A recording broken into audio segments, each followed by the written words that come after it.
लाखों रुपए लिखे हुए हैं। कोई बिनिबाल नहीं है, कोई स्विमिंग पूल नहीं है। अरे भाई सुन तो लीजिए, फालतू की बातें मत करिए। राष्ट्रीय चैनल पे अरे भाई इतना चिड़चिड़ा क्यों रहे हैं? करोड़ों लोग देखते हैं। मैंने अपनी आंखों से देखा है, किसी और की आंखों से नहीं देखा। मिन्नी बार का अकाउंट था उसमें। मैं दोबारा कह रहा हूं कि अगर नहीं हो उसके अंदर सीएजी रिपोर्ट तो पेश ही नहीं हुई अभी। देखिए उसको मीडिया रिपोर्ट्स आई हैं। कहूंगा कौन सा रिपोर्ट बीजेपी ने लीक की थी। अब हम बीजेपी से मांग करते हैं कि भाई सीएजी की जो भी रिपोर्ट 6-7 बच गई थी उनको आप विधानसभा के पटल पर रखें, क्योंकि दिक्कत यह है कि बीजेपी भी केवल आरोप लगा के भाग जाती है। अभी बोफोर्स की बात कर रहे थे, बदनाम करने का इनको बड़ा शौक है। बोफोर्स में जब राजीव गांधी जी को क्लीन चिट मिली तो अपील में भी नहीं गए ये लोग, लेकिन आज बोफोर्स में घोटाला हुआ था, 2G में भी घोटाला हुआ था, लेकिन हम कुछ नहीं करेंगे, हम सबको बरी कर देंगे। वापस आता हूं, इन्होंने कहा कि साहब हमने तो बहुत कुछ किया दिल्ली के लिए। अरे भाई दिल्ली के लिए ना इन्होंने किया ना इन्होंने किया। 15 साल से कॉर्पोरेशन इनकी थी, क्या पॉल्यूशन कम करना इनका काम नहीं था? क्या यमुना की सफाई इनका करना इनका काम नहीं था? साथ के साथ सांसद 3 बार से क्या इनको नहीं दिए गए? लेकिन दुर्भाग्य यह है केंद्र शासित प्रदेश होने के बावजूद दिल्ली का अगर किसी ने भट्टा बैठाया तो दोनों ने मिलकर बैठाया। क्या आप पहले कौन सा कदम नहीं उठा सकते थे एलजी के माध्यम से जो आप अब उठवाएंगे? क्या इंक्वायरी जांच कोई भी चीज पहले आप एलजी के माध्यम से नहीं कर सकते थे? एसीबी आपके पास थी, दिल्ली पुलिस आपके पास थी, कितने आपने जांच करके पहले कर लेते? जब दिल्ली लूट रही थी तब आप सो रहे थे। शराब नीति पर आपके एलजी ने दस्तखत करके शराब नीति को लागू किया, आपके कॉर्पोरेटर्स ने परमिशन देके शराब की दुकानें खुलवाई। आज आप इनसे झगड़ा करेंगे। अब मैं वापस आता हूं, इन्होंने कहा कि साहब वो उसको तोड़ने में पहले लगाइए फिर खर्चा कीजिए। इनको बड़ा अच्छा एक्सपीरियंस है। गुजरात में एक पुल था, उसकी लागत बनाने की 42 करोड़ थी और उसको तोड़ने की, जब वो गिर गया, तोड़ने की लागत उसका टेंडर जो था 44 करोड़ का था। तो इनको बहुत अच्छा एक्सपीरियंस है और ये कहते हैं साहब जो हम कहते हैं वो करते हैं। सबको रोजगार दे दिया, 2 करोड़ 2022 तक सबको मकान मिल गया, किसान की आमदनी डबल हो गई, 100 स्मार्ट सिटी बन गई। दिल्ली की लिस्ट में नहीं थी वो, दिल्ली लिस्ट में नहीं थी, दिल्ली पॉल्यूशन में मरे, इनको परवाह नहीं थी। प्रदूषण पर उस बच्ची ने भी पूछा कि आपका रोड मैप क्या है, आप प्रदूषण कैसे रोकेंगे, आप स्कूलों को लेकर क्या करेंगे, अपना रोड मैप बताइए और इनके सवालों का जवाब दीजिए। आप बदनाम करते हैं, आप तार्किक परिणति तक, लॉजिकल कंक्लूजन तक जांच नहीं ले जाते। जो इन्होंने कहा कि इस समय शीश महल बन रहा था तो क्या कर रहे थे, कोई जाके चेक कर ले। एक दिल्ली फाइनेंशियल सर्विसेज रूल है जो कहता है कि 10 करोड़ से नीचे का जो भी खर्चा होगा उसकी फाइल एलजी तक नहीं जाएगी, वो पीडब्ल्यूडी डिपार्टमेंट अपने स्तर से कर सकता है। इवन उसमें टेंडर निकालने की अपरिहार्यता भी नहीं है। अब ये जो पूरा खर्चा आया, यदि कोई अपने घर का रिनोवेशन कराएगा तो एक ही बार में बजट पारित करवाता है ना, मगर ये टुकड़े टुकड़े में कराया गया। 9 करोड़, 9.5 करोड़, 8.5 करोड़, 9.25 करोड़, और एक बिल जानते क्या है, 9 करोड़ 99 लाख का है। यानी सीधे बचा के रखा गया कि फाइल ऊपर जाने ही ना पाए और नीचे जो है वो सारा का सारा काम करते रहो। ये बिल्कुल टेक्निकल बात है, इसको कोई भी जाके चेक कर सकता है। अब रही बात इसकी कि इन्होंने कहा हमारे आलोक शर्मा जी ने कि बोफोर्स की बात आई और राजीव गांधी जी को कभी क्लीन चिट नहीं मिली।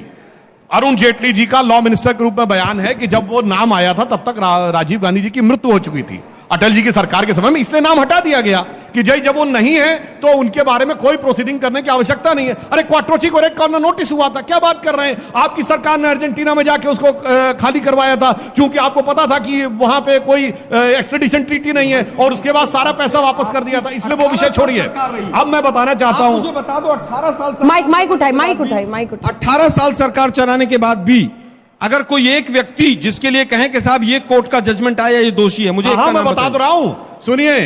क्वाट्रोची जो थे उनके खिलाफ जजमेंट आ चुका था, रेड कॉर्नर नोटिस था आखिरी दिनों में यूपीए 1 में, और यह भी कांग्रेस के अंदर के लोगों को पता है। अब वो है नहीं लॉ मिनिस्टर, उनको हटाया इसीलिए गया कि उन्होंने इस पे थोड़ी आपत्ति दर्ज कर दी थी कि किस ढंग से हम उसका रेड कॉर्नर नोटिस कैंसिल कराएं, तो अर्जेंटीना में गिरफ्तार कराया गया और उसके बाद वहां एक्सट्रेडिशन ट्रीटी नहीं, तुरंत रेड कॉर्नर नोटिस कैंसिल और उसके बाद पैसा उसके अकाउंट में ट्रांसफर। अच्छा, दिल्ली आते हैं, पैसा भी ट्रांसफर कर दिया, दिल्ली हो गया, 5 साल फिर आपकी सरकार दिल्ली में क्या कीजिएगा? सत्येंद्र जैन के खिलाफ आप लोगों ने परमिशन दिया है।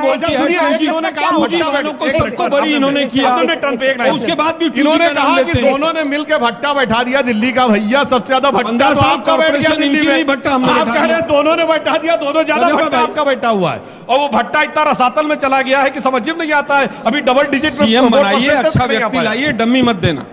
सीएम बनाइएगा, उस पर फोकस है या एक्शन लेने पर फोकस है इनके नेताओं के खिलाफ? समझ नहीं आ रहा है। मैं तो आपसे कह रहा हूं, हमने तो किसी के बारे में कोई भी चीज ऐसी नहीं की है। सब नियमानुसार चल रहा है, कोर्ट में जाके कार्रवाई होती है। दो सवाल लूंगी, हाथ उठाइए, दो सवाल। मैं एक बात कहना पूरा चाहता हूं, कीजिए। कोर्ट से राहत मिलती है कि नहीं, बताइए। राहुल गांधी जी की सदस्यता कोर्ट से बहाल हुई थी कि नहीं? देखिए, मुझे लगता है उसके और अंदर तब डेमोक्रेसी अरे भाई की विजय उसके थी। अंदर, अरे सुन तो और लीजिए जब भाई, तक नहीं हुई थी तो सुन तो डेमोक्रेसी लीजिए खत्म भाई। हो गई थी। कोर्ट से, ऋतुराज जी को आराम है, कोर्ट बोले के ऊपर हमें चुनाव भरोसा खत्म हुआ, है, आपस लेकिन में ही आपकी दोनों लड़ जांच रहे हैं, खुश एजेंसी रहो। ने, गुजरात वाली ने क्या किया था, सुप्रीम कोर्ट ने कितनी लताड़ लगाई थी, जरा वो भी बता दीजिए। ठीक है, जल्दी से। राहुल गांधी जी की सदस्यता के मामले में आलोक जी, आपसे सवाल है इनका। जबरई लताड़ लगा दी है। जनता का एक सवाल आया आपके लिए। हाँ, हाँ, तो मैं पूछना चाहता हूँ कि आप बोलते हैं कि हम एक मजबूत विपक्ष बनकर बीजेपी के सामने आएंगे। मैं ये देखना चाहता हूँ कि जिस पार्टी की एक सीट नहीं आ रही वो कैसे मजबूत विपक्ष बन पाएगा।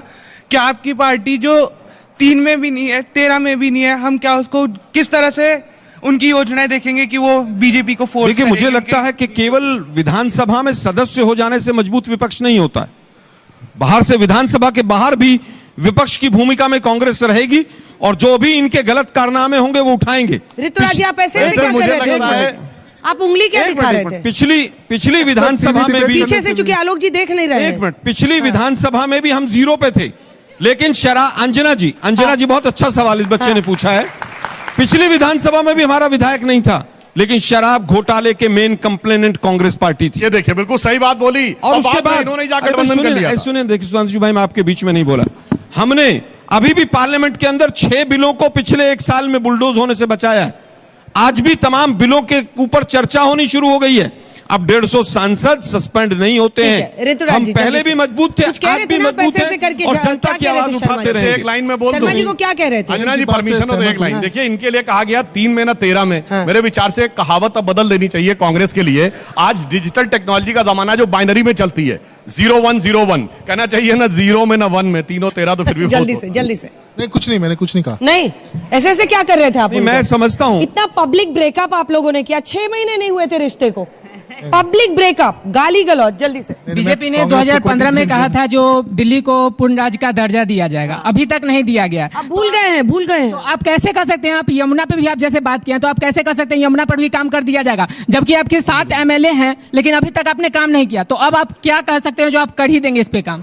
जो आपने कहा बिल्कुल सही बात है। हमारी जहां सत्ता आई और लंबे समय रही, हमने करके दिखाया।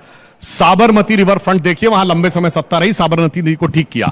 आप आइए, गंगा की सफाई कैसे हुई, मैं याद दिलाना चाहता हूं। 3 या 4 साल पहले की बात है, जब प्रियंका गांधी जी वाराणसी से प्रयागराज गई थी स्टीमर से। अगर गंदगी दिखी होती ना तो सोशल मीडिया पे फोटो छपा दिए होते, पर वो नहीं दिखी है, इस बात का प्रमाण है। और योगी जी ने आके कहा हम तो पूरी कैबिनेट से जाके डुबकी लगा ली है। वह कैसे डुबकी लगाएंगे, वो झाग दिख रहा है। मतलब मजाक में जो मैंने बात पहले चुनाव से पहले कही थी कि दिल्ली की जनता कह रही है भाग केजरीवाल भाग, साबुन की शक्ल में बेटा तू तो निकला केवल झाग, वही झाग दिखाई पड़ रहा था, तो इसलिए डुबकी लगाने की हिम्मत नहीं पड़ रही। ऋतुराज जी, जल्दी से इस पर जवाब। मैं एक ही बात कहना चाहता हूं वापस फिर से कि दिल्ली की जनता ने आपको बहुत उम्मीदों से 27 साल के बाद सत्ता में लेके आई है। वो गलती मत करना जो 93 से 98 में किया था। जो वादा किया है 300 यूनिट बिजली देने का, 2500 रुपया महिलाओं को देने का, और इसके साथ साथ यमुना की सफाई को लेकर के पहले कैबिनेट में आप उसकी पॉलिसी बनाओ, पास करो। और इतना ही नहीं है, जो 10-10 लाख रुपया जो है सो वकीलों को और मीडिया कर्मियों को जो आपने बोला है कि हम जो है सो इंश्योरेंस देंगे, 500 रुपए का सिलेंडर देंगे, काम करो। अगर आप काम नहीं करेंगे तो विपक्ष बहुत मजबूत है। हम आपसे वो सारे वादे पूरे करवाएंगे जो दिल्ली की जनता को आपने किया। देखिए, अभी तक दिल्ली के ऊपर क्या प्लान है, सुधांशु भाई ने एक सेंटेंस नहीं बोला। केजरीवाल जी इसी तरह से झूठे वायदे करते थे, मैं ये कर दूंगा, मैं वो कर दूंगा, मैं एफिडेविट दे रहा हूं, मैं बंगला नहीं लूंगा, मैं मकान नहीं लूंगा। आपके ऊपर जनता कैसे भरोसा करे? 15 साल से आपकी कॉर्पोरेशन थी, 11 साल से केंद्र में आप बैठे हुए हैं। हाँ। आप बताइए, आपके पास गंगा को, यमुना को साफ करने का, गंगा जी की आपने बात की, गंगा जी के किनारे ऋषिकेश में 2 साधु अनशन में मर गए 112 दिन। खैर उसका समय नहीं है, हम तो केवल ये कह रहे हैं कि दिल्ली में आपके पास पॉल्यूशन को कंट्रोल करने के लिए क्या प्लान है, उसका बता दीजिए। पॉल्यूशन, यमुना जी की सफाई और टाइमलाइन, और ये 9 चेहरे ये ठीक दिखा रहे नहीं दिखा रहे? देखिए, पॉल्यूशन, यमुना जी की सफाई और टाइमलाइन सरकार बनने के बाद जो सरकार का मुख्यमंत्री होगा वो विधिवत बताएगा। मगर मुफ्त बिजली पे मैं एक उदाहरण देना चाहता हूं कि प्रधानमंत्री जी की सोच और इनकी सोच में क्या अंतर है। प्रधानमंत्री जी क्या लेके आए? प्रधानमंत्री सूर्य घर योजना। अब क्या था कि अब ये योजना प्रारंभ हुई है, 1 करोड़ घरों को सोलर पैनल्स देने, यानी सौर ऊर्जा आपको मिलेगी पूरी बिजली मुफ्त, ठीक है। ना खजाने पे जोर, ना पर्यावरण का प्रदूषण। और में अगर 1 ज्यादा करोड़। पैदा कर लो तो बेच भी सकते हो, उसको खरीद लेगी। दिल्ली और में पता 1 है, करोड़ घर। इसके अलावा ईवी कार और ईवी स्कूटी आ रही है, उसकी भी चार्जिंग मुफ्त, यानी डीजल और पेट्रोल का भी खर्चे से बचत, बिजली भी मुफ्त। इसे कहते हैं दिमाग लगा के मुफ्त देना, इनकी तरह दिमाग खाली रख के मुफ्त ठीक है, देना 5 साल का जल्दी से आपका देखो। काउंटडाउन शुरू हो चुका है। 5 साल का 2500 आपका रुपया काउंटडाउन महीना शुरू हो जल्दी चुका है। दीजिए। तालियों के साथ आप सभी का बहुत बहुत धन्यवाद हमारे साथ यहाँ पर जुड़ने के लिए। इसी के साथ हल्ला बोल में इतना ही। देश दुनिया की बाकी खबरों के लिए आप देखते रहिए आज।